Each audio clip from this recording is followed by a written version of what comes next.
Hello everyone, welcome to episode 2 of Title Hunt. Last episode, I went over my first round game in a local tournament that I played at. It was over the board, 25 minutes per side with a 5-second increment. If you didn't get to see that video, I'll put a link in the description so you can watch it if you'd like. But if you just came here, you just want to watch this, my first round I won, so in this tournament, at the time, I'm now uh, well, 1 for 1. So I'm going into round 2. Oh, another thing is, last video I still didn't know what my rating update was going to be after this tournament. Um, but since making that video, they updated it on the USCF website. So when I started the tournament, I was at 1769 over the board regular. And with that tournament, I jumped up to, um, hold on, 1857, I think. So I gained quite a few points from that. And there's a couple good games coming up. So with that, let's get started. This is round 2 now. My opponent's a 1257, and last round I played up against an 850 who was very underrated, so I was a little worried going into this round, thinking, I mean, I haven't played in many tournaments lately. If this opponent is difficult too, maybe my skill level is just not up to my rating like I think it should be. Um, so let's see what happens. The game starts out with e4, and my opponent responds with e5. So I mean, I've been playing e4 since I started playing chess, really. Um, and I've got all sorts of fun uh, responses to all of Black's moves here. But one of my favorites is when Black does play e5. I really enjoy the Vienna, and specifically the Vienna Gambit after knight to f6. It's a little bit like a King's Gambit. If you've seen that, King's Gambit would be e4, e5, and f4 immediately. The reason why this isn't as good is because if Black takes, then there's no reason pushing e5. In fact, in this position, it's a really terrible move because a queen h4 check is a pretty lethal check. But the point is that e5 in this position doesn't actually do anything, whereas in the Vienna Gambit right here, there's a knight on f6, which, first of all, gives a target for this e-pawn if it moves forward, and also blocks the queen from moving to h4. So, for example, like if Black takes, White already has a pretty solid advantage after pushing e5. There's some kind of messy lines that get into all of this, but just know, I mean, Black's best move is going back here because there's nowhere to go forward with this knight safely. And then White can just develop, block this queen h4 check, and White is doing great. White's going to push d4, take on f4 with the bishop, castle, have this open f-file, this diagonal for the light squared bishop targeting f7. The knight can jump up to g5 in some positions. It's a really, really fun opening to play. Unfortunately, most of my opponents do not go into this line. And actually, the main line, the, I guess, best line, according to the computer, is for Black to push d5 immediately, which admittedly is a really hard move to play if you haven't ever seen it before. It'd be really hard to just find over the board. It looks kind of strange, like you're just giving up this pawn, but the idea is that you recapture here with the knight. And once again, this gets into some messy theoretical lines, but anyways, even though computer says it's equal, I like this this opening. It leads to lots of fun positions. But in this game, my opponent responded with d6 instead. This is another response, although it's not as good. It's a little passive, blocks in this bishop, but it's solid. Now, for the longest time, I would just play bishop c4 and go back to equal, if not losing, on what is that, move 4, and then I don't know why it took me so long, but I finally just looked at what the computer said, and it's just like, oh yeah, just knight f3 here, wait for this knight to come out, and then go and pin it. And this is one of the ways you can play this. So that's actually exactly what I did. Knight f3, my opponent played knight c6, and I went and pinned the knight. Now here, my opponent actually plays the best move according to the computer, although I don't know. Practically, it seems like it's a bit tricky. He played bishop pawn takes e4 or f4. Wow, messing everything up. And the reason why I say this is a little tricky is because after d4, I have both my pawns in the center, controlling the center squares. I open up my dark squared bishop, and then I am just going to castle, and I have this open or half open f file. It'd be half open in this case because I don't have a pawn, but my opponent does. Um, Fully open would be nobody has pawns. So half open files are nice because then your rook can attack their pawns easier. Well, my opponent pushes d5, and here I just decided to push my pawn up to e5. It's not the best move, but I figured, this is a pretty solid structure for me in the center, and it's doing a good job kind of taking away some good squares from black. My opponent put the knight in the center. Makes sense. It's all logical. Anything else kind of was just sad. Back here. Actually, if knight to d7 was played... Oh, well, obviously, knight to d7 disconnects the queen's defense of the pawn. So now knight takes d5 is totally winning. And then any other move is just really sad. So knight to e4. And here I castled, which actually is not the best move after black plays g5, which is really instructive, actually. This is a similar idea as in the king's Gambit, actually. So back here, white's best move is knight f3, and then I guess the meta strategy, the main line here, is actually g5 immediately. I used to actually play the king's Gambit a lot, but I just was getting destroyed with g5, and so that's when I switched over to the Vienna, because it's very similar, has some very similar ideas. So yeah, that's kind of interesting that black can take that idea from the King's Gambit and apply it in this game, but my opponent didn't, instead developing the bishop to f5. So I took the pawn on f4 with my bishop, developing it out as well. And here, black commits a blunder, although it's maybe not super simple to see why at first, but it's a tactical mistake. Here now, g5 is very losing, and I'll give you a second to try to find out why. So you can pause the video if you need. So immediately, right, black is defending this pawn twice, and I'm only attacking it twice. So I can't just take it, because after takes, black is now up a piece for a pawn. So that doesn't work. Although, funny enough, it's not even like totally lost for white, because I'm still pretty active. But obviously, we don't want to get into this if we don't have to. So there's a move called like an intermezzo, or a Zwischenzug. It's a German word, where you basically, it's an in-between move. You do something before responding to a threat or doing something to your opponent. So with that, hopefully you found the move knight takes e4, which removes one of the guards of the pawn. And what I'd calculated is if black now takes the bishop, right, which would be an equal trade, basically. In this position, we basically traded the knight for the bishop. But in this situation, I can jump my knight into f6, and this is just a deadly outpost. White's king is forced down to e7, and I was like, there's no way this can be good for black. Black's king is in the center. My knight is amazing here. It's just, it can't be good. I have all the central control, and I was right with my analysis there. So black definitely cannot recapture the bishop, but if black recaptures the knight, which is what he did in the game, now this pawn can be captured safely.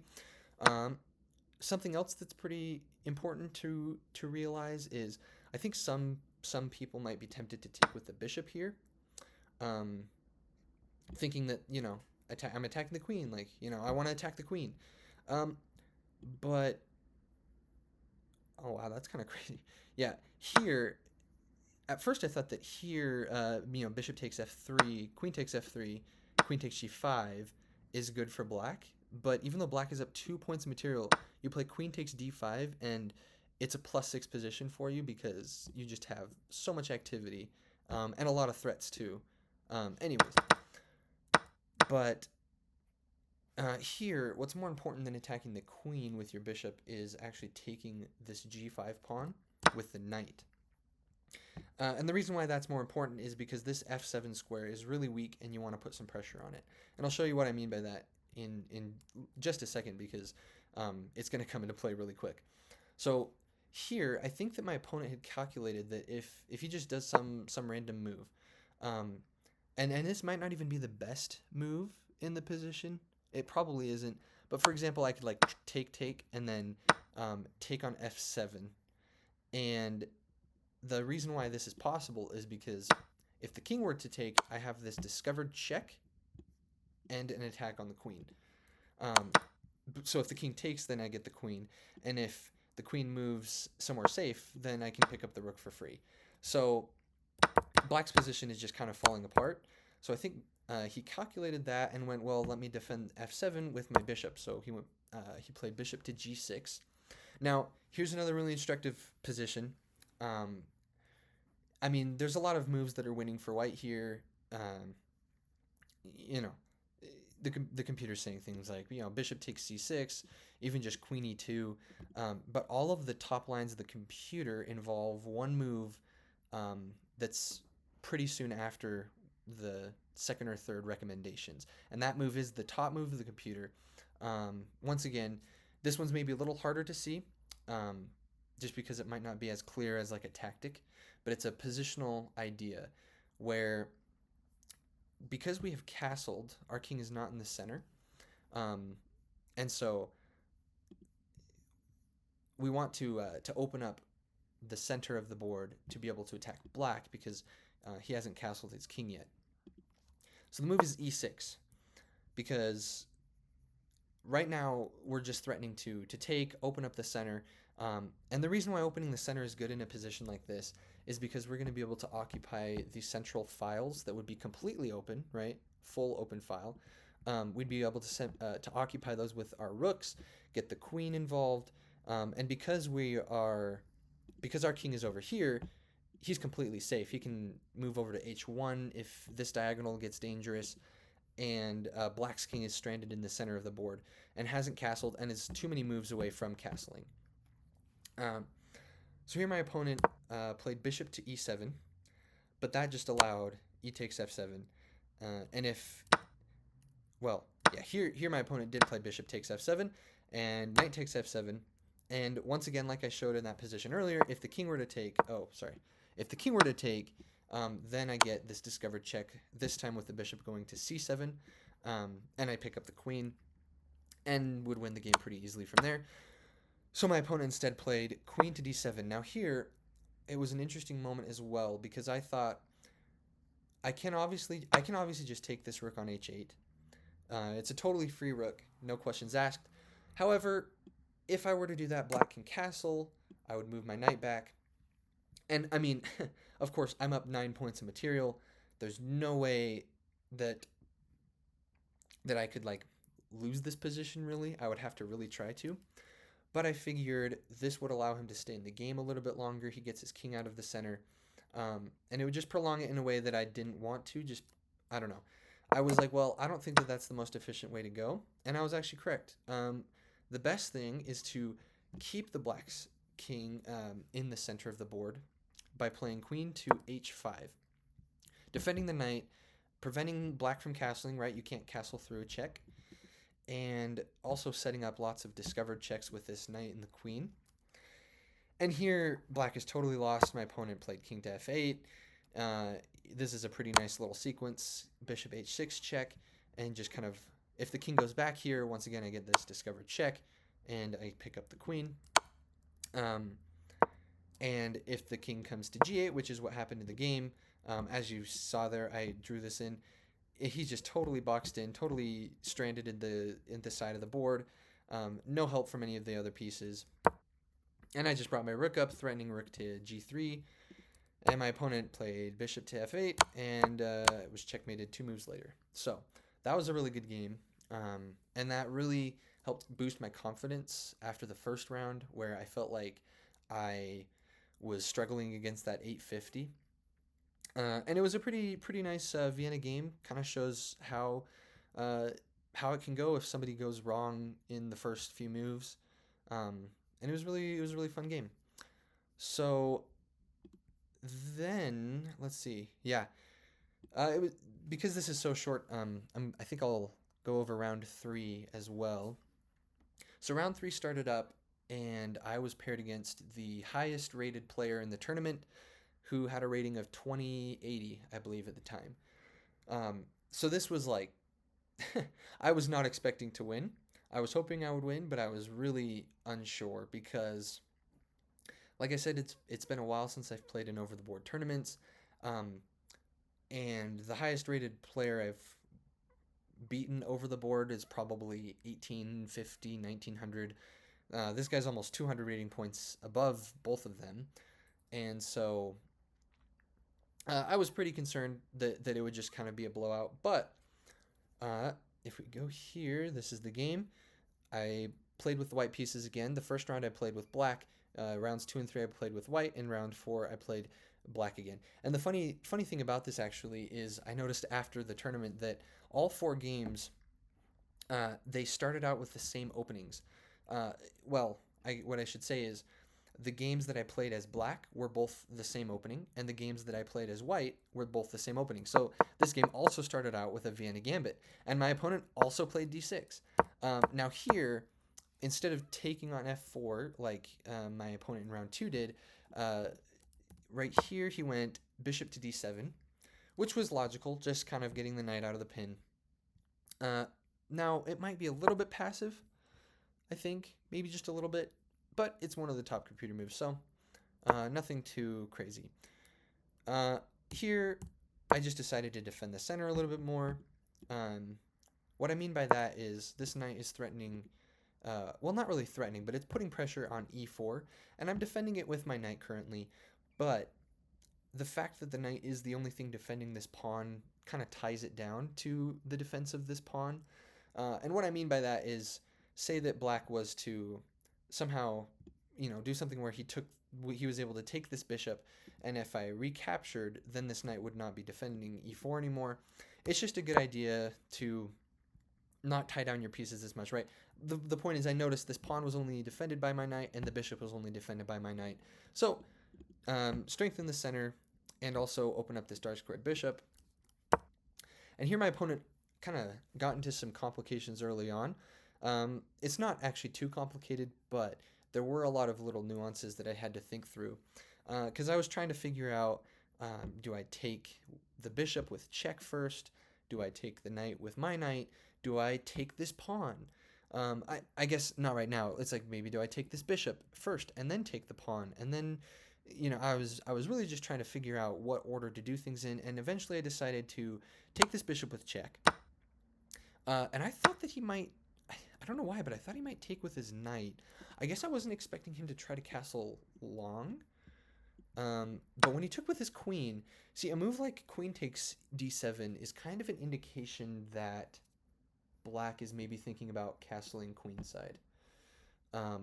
Because otherwise, and maybe I just don't understand enough, but I thought that the knight might be better on this square. Kind of, it has maybe a little bit more future to jump into like c5. It also defends this e5 pawn.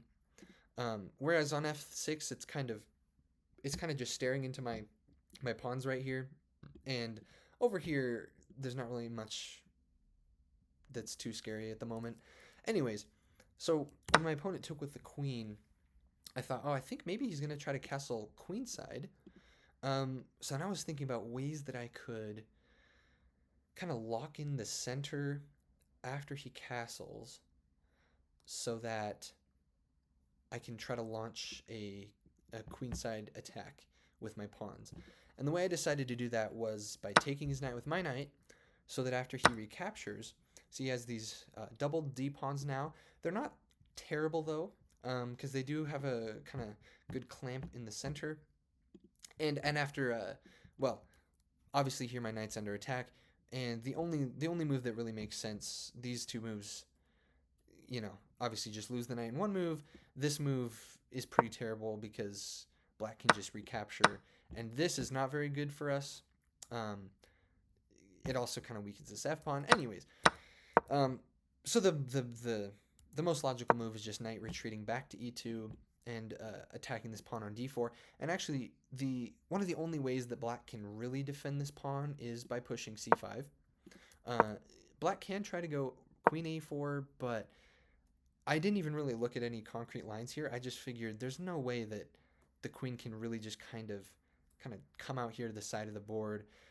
Computer says b3, queen b4 check, bishop d2, queen back to b6, and then just kind of, not a3, a4.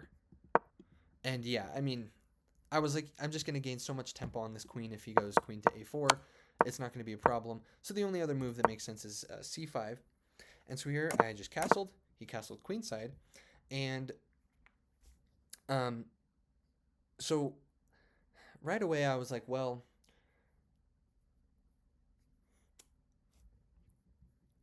there's a few things that I would prefer to do with this position. One of those things that could be good is if I was able to take on d4 with a pawn, force my opponent to recapture with a pawn, even if it was all defended, now he has isolated doubled pawns, right? And in that situation, these pawns are now very weak because no pawns can defend them. And as long as I have control over d5, this d6 pawn can never push. But I figured even if something like that, I can always just push e5. So I thought, okay, I want to try to do something to either lock those pawns up like this, or I want to do something that opens up this b file and allows my rook and my queen to maybe come in and just pressure his queenside that he just castled into. So a move that accomplishes, I guess it forces one of those things to be accomplished is c3, right? Because either black will do nothing about it, do something else, and allow me to get this really favorable structure. And obviously here, well, funny enough, like knight takes d4 is the best move, but you can really play anything else because this pawn has nowhere to go. So you can play h3, and then whatever black does, you can just recapture. But even if this pawn was defended, this is just a very favorable pawn structure for white to be playing against because these pawns are very weak. So either that happens or black captures on c3, in which case we can capture back with the b pawn, and I drew that arrow wrong, but then, like I mentioned before, we're starting to think about getting our pieces onto this open b file. And I think my opponent saw that was happening and decided to run the king to the corner. Now, I don't think this was the greatest plan, because it seems a bit strange. Like, the king isn't exactly super weak on c8. And usually when you castle queenside, you want to move king to b8 if your opponent attacks this a7 pawn, right? But here I just wasn't really threatening that, so I thought this was a bit strange. But it's not terrible. Now, this is the most instructive. I think this might be the most instructive move of the entire tournament that I played in. It's a move I didn't even look at, and I don't know why I didn't look at it. In the game, I played queen to b3, and this move sacrifices a lot of the advantage, actually. But there's a move that, man, if I had played it, this game would have gone so much smoother. It already went pretty smooth, but it just would have been completely flawless almost. So this is a very, very high-level move, I think, and I'll give you a second to try to find it if you want. It's not going to be like a tactic, right, or something like in the last game. So the move is c4, and maybe somebody found that and it's not actually as high level as I thought it was. Maybe I was just I think I was very blind spotted into thinking that I might want to open up the c file later, which doesn't make sense. It makes sense when his king is on c8 that I might want to have the option of pushing d4, and if takes, I have the open c file. But when his king is on a8 in this position, that just doesn't make any sense at all. There's nothing down here. So I'd already have the open b file to play on. So really, I think if you would have handed this position to me, I don't know, like 20 minutes before the game, I think I would have just been like, oh yeah, c4. Now the reason why c4 is so good is because when you're being attacked, you want to try to break open the center. And the reason for that is just if the center is closed, right, then your pieces have a harder time coming and helping defend your king. So, for example, this bishop on f8 right now is playing no part in the game, and he's totally locked in with his own pawns. Um, but if the position was to open up, if all these pawns were to be traded off, suddenly the bishop can come out, give a check, defend a7. Um, you know, this knight can maybe jump to d5 and come back and defend. When the pawns are all here, that's impossible. So because of that, black's main ideas in this position are to push either d5 or to push c4, because both of those moves help open up the center. If c4, um, like, in fact, here, the top move is d5, and the second best move is c4. So both of the top computer moves are what I just said, d5 or c4 for black. So the reason why c4 is so good is because it stops both of those moves, right? c4 is impossible now. You can't move a pawn onto another pawn.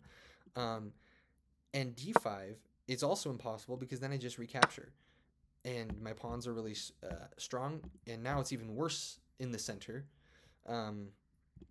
So, yeah, I don't know why I didn't play that. But anyways, I played queen to b3. Now black's last chance was to push either of these pawns. He instead played rook to c8, and once again, c4 is the only move that really gives me a solid advantage. But once again, I just got blind spotted. Or another thing, this was another angle, is I was looking at some point, I'm going to push e5, and if takes, his knight's under attack. And if it moves, and my queen is here, okay, I'm double attacking this pawn on f7, and I can take it with the rook. And then this queen is under attack. I'm adding a lot of pressure onto b7. So I think that also just kind of blind spotted me into thinking like, well, I don't want to push c4 because then that blocks off this diagonal forever. When I should have been thinking, well, I already have the open lines that I need. I just need to stop black from opening up the center.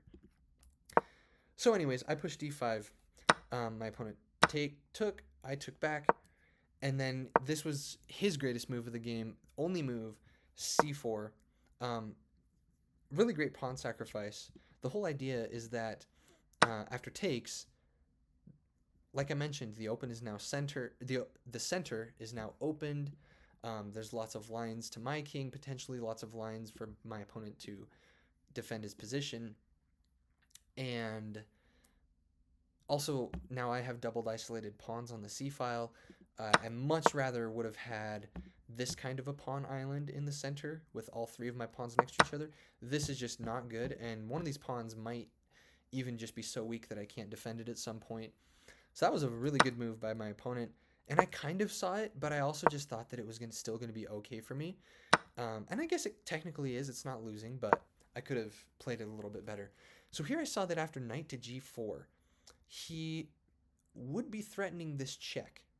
Okay, this is actually a really common pattern. So say that I like blundered and played knight to g3. He can play bishop check, and then after king to h1, knight to f2 check.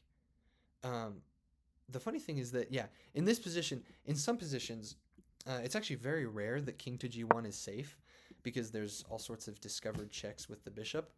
Like, for example, say the queen was on b2, then either of these knight moves would win the queen.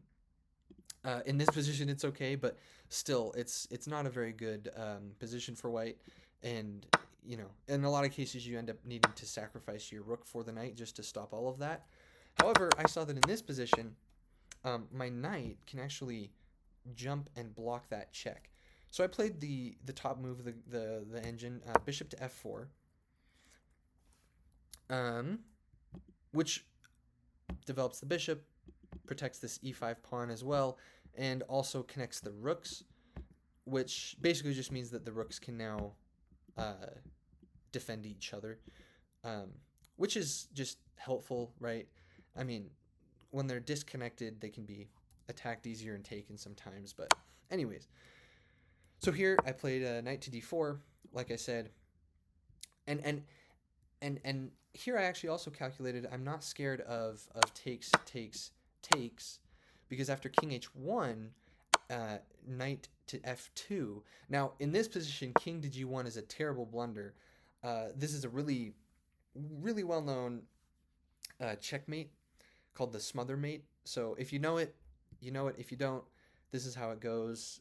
It's this pattern where the king is lined up with the queen and the knight, and you can give this double check. Double checks are especially dangerous because you can't take or block, right? Because if white were to take the knight, well, then this queen is still checking.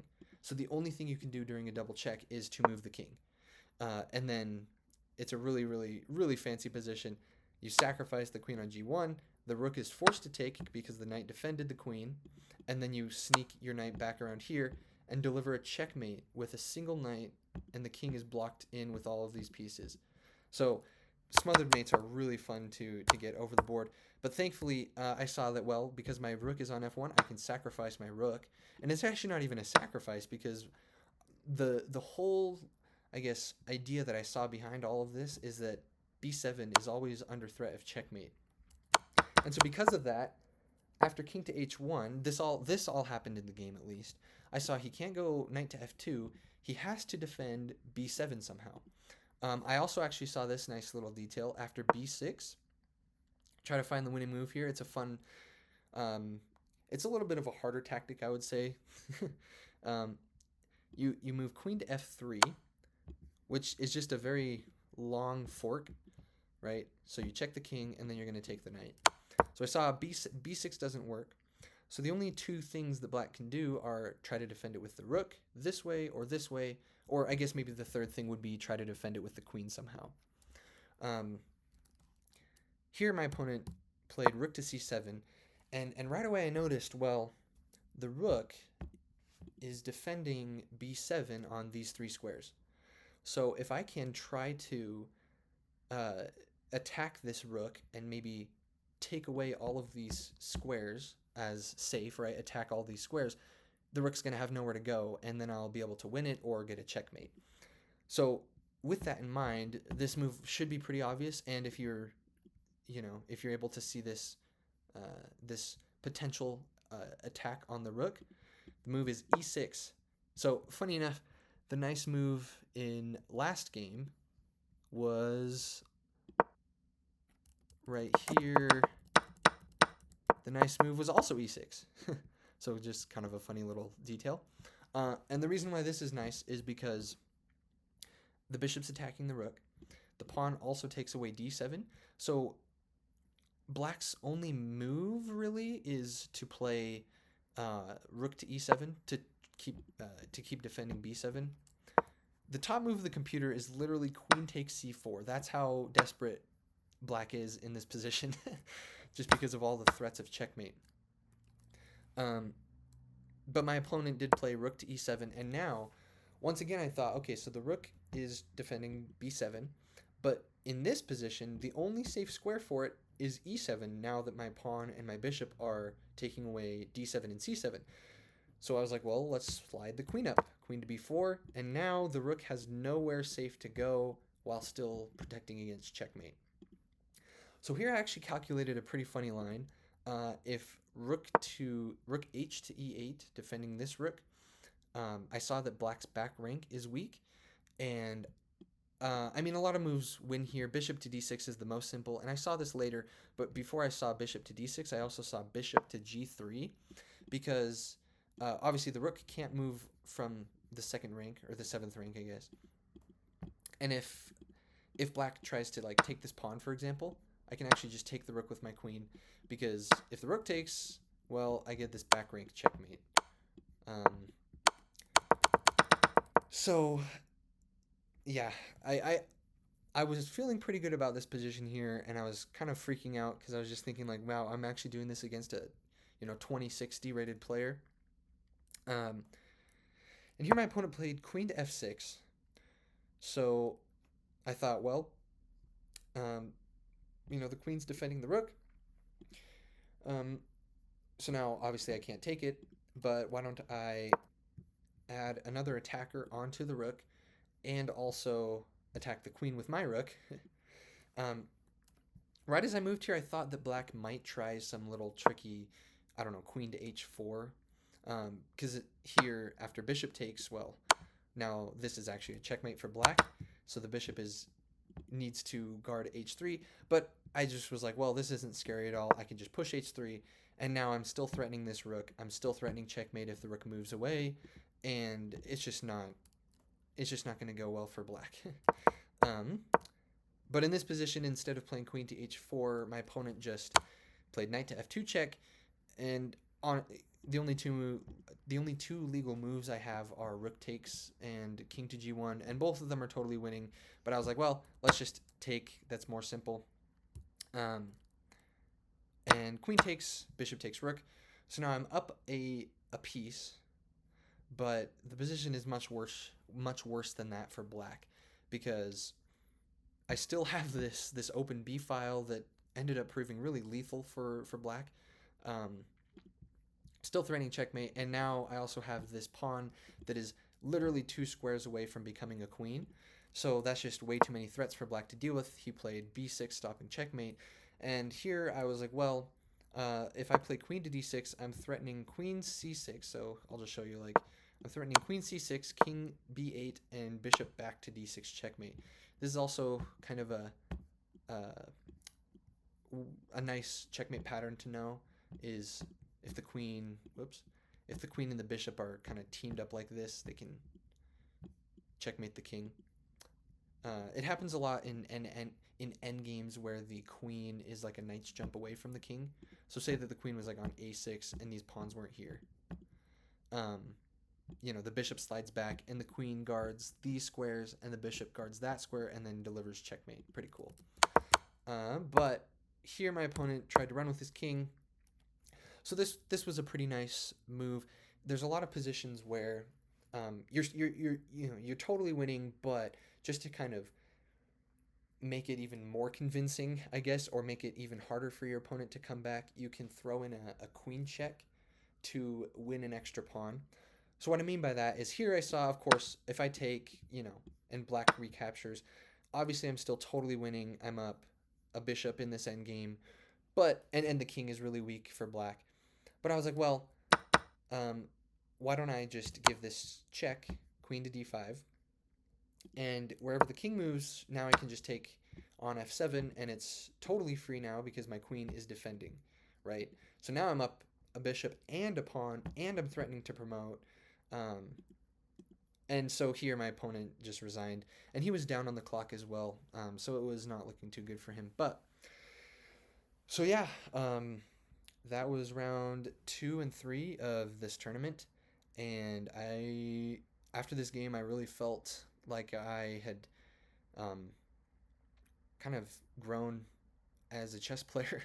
I felt like I understood the game and the opening. I felt like I understood the plans that I needed to have for the games that we played, and I don't know. To me, it also just kind of showed me how powerful um, the Vienna is, even up to the level of 2000 plus, because um, I mean, after the game, my opponent even admitted, he's like, yeah, right here, where is this? My opponent even admitted, he's like, yeah, right here, I didn't know anything about this opening, really. Um, so yeah, it's really powerful to find an opening that you really like and to learn all of the details of it. I especially like doing that with openings that are less known. Right? Obviously, the most popular opening is just knight to f3 after e4, e5. But that's why I like knight to c3 so much, is because it's not super common, and there's a lot of people that just have no idea how to respond to the Vienna Gambit. So with that, I will hopefully be uploading the last game recap that I played in just a couple days. And have a nice day, everyone.